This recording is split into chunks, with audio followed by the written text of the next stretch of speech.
Could we see a mega bull run?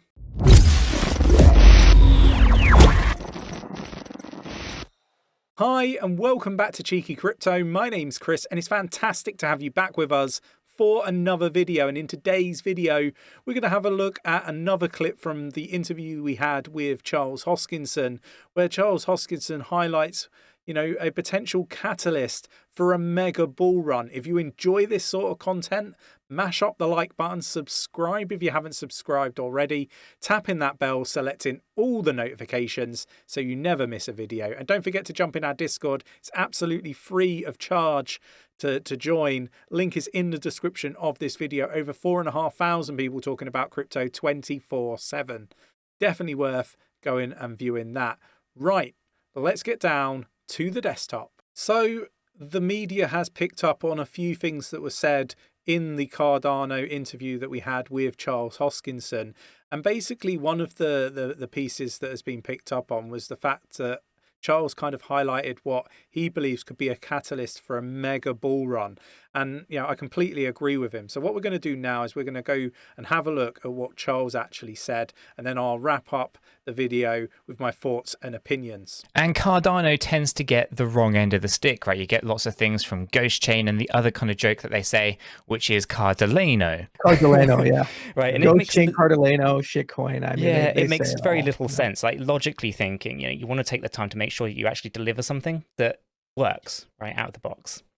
Whereas you've seen time and time again, just products being rushed to the market, and then, oh crap, we've lost, X amount of millions or billions from hacks and things like that. So I think you're doing the right thing by taking that approach, the methodical and logical approach, peer-reviewed approach. I think that's the right way to go, and just damn the haters, if you will, Yeah, if you keep gaining users, so the argument of move fast and break things is if you don't move fast, you're going to lose your users because they're an unstable element, and you have to get exponential growth. But guys, I mean, if we wake up and let's say 5 years from now, Cardano's at 15 million people, if we keep growing at the rate that we're growing, is that a failure? It'll be 15 million people with tens of thousands of dApps and tens of billions of dollars of transaction volume and providing real use and utility. And for those 15 million people, very transformative. I mean, we have products, for example, that we're working with partners on, like 𝗕𝗃𝗃, which just raised $11 million, and they're based in Kenya. And they have an amazing microfinance product where they're able to service loans in all throughout East Africa, 30 to 90-day loans, which have an NPL rate of 2%, and non-performing loan rate. Normally, it's 40% for microfinance. So 4 out of 10 loans tend to fail or underperform. So meaning people are very late for payments with microfinance in that area. And she's getting 2%. So it's 20 times better than the national average in Kenya for NPL. And we can build as a community, a peer-to-peer lending marketplace, integrate that into wallets like 𝗕𝗓𝗄s, and actually lend stable coins to people in Kenya on a 30 to 90-day basis at reasonable returns. You see, so once that gets going and you have a circular multi-billion-dollar economy, who cares if you're at 3 million or 15 million users? Because for those people who are using the system, it's great. The other thing is that the system is built correctly. It's going to be around. It's also a case of the type of user, right? Because you don't really want just speculative investors. That's not really a user that you're going to really want in your ecosystem necessarily. It's going to be actually end users that you want for the dApps, right? Yeah. But just a caveat, because they'll say, "Oh, Charles doesn't care about user acquisition because everybody's so dishonest." I do believe that you grow exponentially. I mean, just look at our growth in 2021. It was like a 6x in terms of people. So during bull markets, you gain a huge customer acquisition. During bear markets, what you need to do is just hold on to your community and turtle up and stabilize. And, it's build a bear. You just build. And so it's a building time now. And it's really the time to talk about governance. It's time to talk about policies and procedures and people. And it's time to talk about good technology and good business models and get those things integrated in and plant those seeds so that the next bull market, you can get another 6x or 10x in terms of community growth. And you can go from 3 million to 15 million or 20 million users and see another wave of dApps. But, the cycles, I've been through 7 bull bear markets since I've joined the cryptocurrency space. And this is no different. It could last 18 months. It could last 2 years. It could end at the end of the year. Who knows? It's any given Sunday. I mean, if America passes the Financial Innovation Act, we'd probably see a mega bull market because a huge amount of institutional money would enter, and also all the regulatory risk in crypto would disappear. So it'd be a big land grab. If a blue wave happens instead of a red wave at the end of this year, and people like Gensler and Powered, we could see a mega bear market happen as a massive amount of litigation occurs, and all these poor entrepreneurs just basically get put out of business by the heavy hand of government. So who the hell knows? It's there are macro factors that are well outside of my control and in the control of the industry in general. We're just the recipient of these trends. We couldn't have predicted COVID, for example.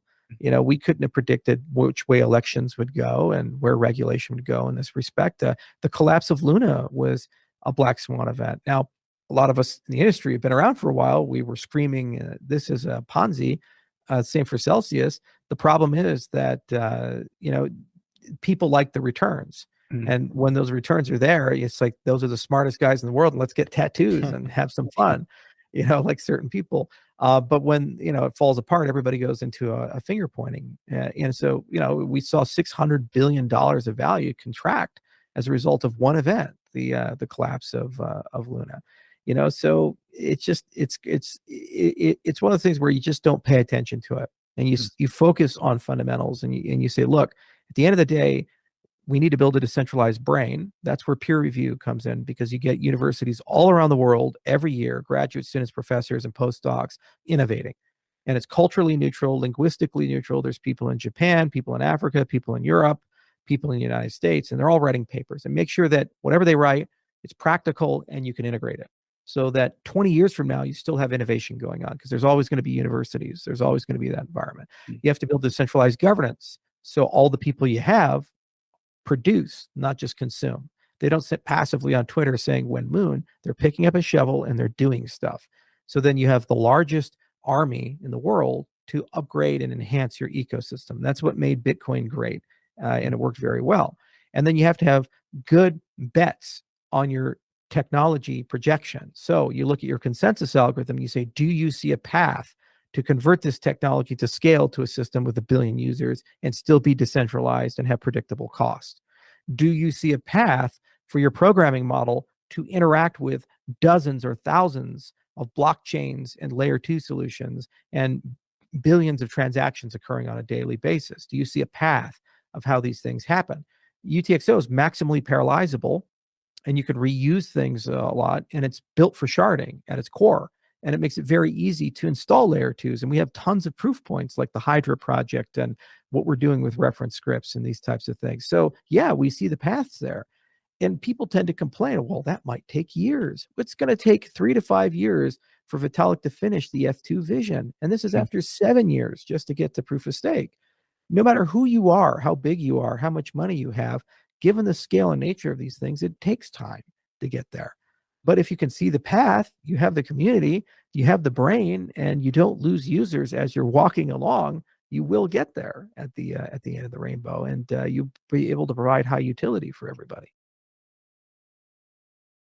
So could the Financial Innovation Act be what is the catalyst for crypto to go on a mega bull run? What I am going to do is I am going to link some information about the Financial Innovation Act in our Discord. It's definitely worth a read. And for me, yeah, it could very well be. But then on the flip side, as Charles has said, the impact of poor regulations or something negative from a regulation standpoint could see us go into a prolonged bear market or a mega bear market, as Charles has articulated. Let me know what your thoughts and opinions are in the comments below. For me, yeah, I think this could be a catalyst that could send us to the moon. Think of all that institutional money that would come in. It would be amazing. And yeah, I think it's something that is, on the cards, right? In the respect that we are seeing the banks having no choice but to, get involved in blockchain technology, custodians of cryptocurrency. We're starting to see this more and more. So, countries like the UK talking about being like a hub for blockchain technology. All of these things are really, positive. I just don't think that we're going to necessarily have this, in the coming weeks or in the coming months. I think, this is time that, these individuals knowing what's coming are going to be, getting into the space quite heavily. So I think we're going to start to see institutions, big players start to get into the market whilst the prices are low. I think the prices are potentially being pushed into a low position for these individuals to get better prices, to get better positions. And then I think we might see something like what Charles is talking about as a catalyst for the explosion of cryptocurrency and blockchain technology. Let me know your thoughts and opinions. Really bullish interview. Do check out the link in the description of the video for you to watch the full interview. It's definitely worth it. And I have now placed it on the podcast as well, so you'll be able to listen on your commute to work on Spotify, Amazon Music, Google Podcast. The list goes on. Pretty much all the major podcast companies now have access to Cheeky Crypto Podcast, so definitely worth checking it out. If you enjoyed today's video, mash up that like button. It really does support the channel. We really do appreciate it. Subscribe if you haven't subscribed already. Tapping that bell, selecting all the notifications so you never miss a video, and I'll catch you in the next one. Take care.